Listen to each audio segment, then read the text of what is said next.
கிறிஸ்துவுக்குள் அன்பானவர்களே, ஆண்டவரும் இரட்சகருமாகிய இயேசு கிறிஸ்துவின் அனைத்து இன்ப நாமத்தில் அன்பின் வாழ்த்துக்கள். இந்த வாரத்திலும் நம்முடைய வாழ்க்கையில ஏற்படுகிற வறுமையை நாம் உடைக்கிறதுக்கு ஆன ரகசியத்தை குறித்து தான் நாங்கள் பார்க்க போகிறோம். நம் ஆண்டோடைய பிள்ளைகளாக பிற்பாடு ஏன் வறுமையில, தரித்திரத்துல, கஷ்டத்துல வாட வேண்டும்? வேதம் அப்படி வாழ்றதை நம்ம அனுமதிக்கிறதா என்பதை குறித்து நாம் சற்று சிந்திக்க அழைக்கப்படுகிறோம். இந்த நாளில் நாங்கள் பார்க்குற காரியம் 1 ராஜாக்கள் 17வது அதிகாரம் 9ஆம் வசனம் தொடக்கம் 15ஆம் வசனம் வரையான பகுதியில் ஒரு சம்பவம் நடக்கிறது. அந்த இடத்திலே சாரிபாத் ஊரில் ஒரு விதவை காணப்படுகிறாள். அங்கே அந்த விதவை என்ன செய்கிறாள்? அந்த இடத்திலே அவள் தன்னிடத்தில் உள்ள ஒரு பிடி மாவிலே அப்பம் சுட்டு சாப்பிடுவதற்காக அவர் 2 விறகு பொறுக்கி கொண்டிருக்கிற சூழ்நிலை நம்ம எல்லாருக்கும் தெரிந்தது. அந்த சூழ்நிலையிலே கர்த்தர் அந்த பஞ்ச காலத்திலே கர்த்தர் எலியாவை அந்த விதவையின் இடத்துல அனுப்புகிறார். பாருங்க பிரியமானவர்கள், 9ஆம் வசனம் சொல்லுது, நீ எழுந்து சீதோனுக்கு அடுத்த சாரிபாத் ஊருக்கு போய் அங்கே தங்கியிரு, உன்னை பராமரிக்கும்படி அங்கே இருக்கிற ஒரு விதவைக்கு கட்டளையிட்டு. நல்ல கவனிங்க, அங்கே பஞ்சகாலம் ஒன்றுமே இல்லை ஒரு இடத்திலும்.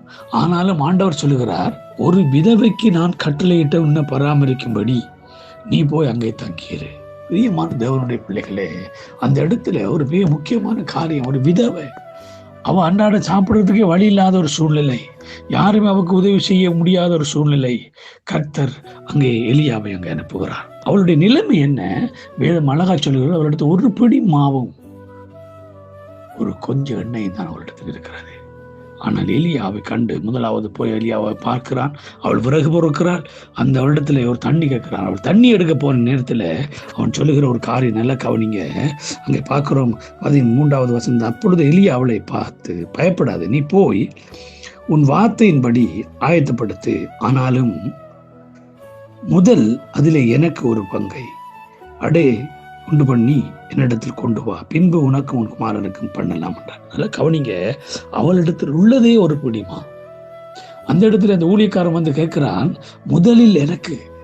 இன்னைக்கு ஆண்டவர் நம்ம இடத்துல எதிர்பார்க்கிற காரியம், முதன்மையானதை நம்ம யாருக்கு கொடுக்கிறோம்? முதன்மையானதை நம்ம யாருக்கு கொடுக்கிறோம்? நம்முடைய ஆசீர்வதிக்கப்படாமல், எங்களோட வறுமை உடைக்கப்படாமல், எங்களுடைய தரித்திரம் உடைக்கப்படாமல், அவைகளுக்கு முற்றுப்பள்ளி வைக்க முடியாமல் போறது காரணம், நம்ம முதன்மையானதை ஆண்டவருக்கு கொடுக்கிறதை விட்டுட்டு முதன்மையாக அவருக்கு கொடுக்கிறதை விட்டு விலகுவதுதான்.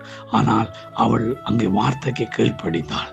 தேவனுடைய ஊழியக்காரனுக்கு அவள் கீழ்ப்படிந்தவளாய் அங்கே போய் பானையிலே அங்கே அவள் மாவு எடுக்கிற பொழுது, அங்கே வேதம் அழகா சொல்லுகிறது 14ஆம் வசனத்துல, கர்த்தர் அவளுக்கு மழையை கட்டளையிடும் நாள் மட்டும் பானையில் மா ஒளிந்து போவதும் இல்லை, கலையத்தில் எண்ணெய் குறைந்து போவதும் இல்லை என்று இஸ்ரவேலின் தேவனாகிய கர்த்தர் சொல்லுகிறார் என்று அங்கே அந்த எலியா சொன்ன வாக்குத்தத்தம் அவருடைய வாழ்க்கையில நிறைவேறினது. அவள் போய் எலியாவை சொற்படி செய்தாள். அவளும் அவன் வீட்டார் ஒரு அநேக நாள் சாப்பிட்டார்கள். கர்த்தர் எலியாவை கொண்டு சொன்ன வார்த்தையின்படியே பானையில் மா செலவழிந்து போகவும் இல்லை, கலசத்தில் எண்ணெய் குறைந்து போகவும் இல்லை. அல்லேலூயா. இதுதான் நம்முடைய வாழ்க்கையில நம்ம முதன்மையானதை ஆண்டவருக்கு கொடுக்க ஆயத்தமா இருந்தது. பாருங்க, அவள்கிட்ட இருந்ததை கொடுத்தாள். அப்படியே அவள்கிட்ட இருந்ததை கொடுக்கறதுக்கு அவள் ஆயத்தமா இருந்தாள். இன்றைக்கு நம்ம வச்சுட்டு என்ன செய்யணும்? நம்ம கொடுக்கறதுக்கு தயங்குறோம். நம்ம ஆண்டவருக்குரியதை மட்டும் கொடுக்கறதுக்கு யோசிக்கிறோம். ஆனால் எங்களுக்குரியதை ஆண்டவருக்கு கொடுக்கறதுக்கு யோசிக்கணும். ஆண்டவருக்கு உரிய 10ல் ஒன்றை கொடுக்கறது முக்கியம் இல்லை, அது அவசியம். அதை விட நம்மிடத்தில் இருக்கிற 90ல் கர்த்தருக்காக கொடுக்கிற இருதயம் இன்றைக்கு நமக்கு வருகிறதோ, அன்றைக்கு நம்ம வறுமையை உடைத்து, தரித்திரத்தை உடைத்து ஒரு புரட்சி செய்கிற ஆசீர்வதிக்கப்பட்டவர்களாய் மாறுவோம். அப்படிப்பட்ட கிருபையை கர்த்தர் நம்மளை ஒரு தந்தருள்வாராக. God bless you all.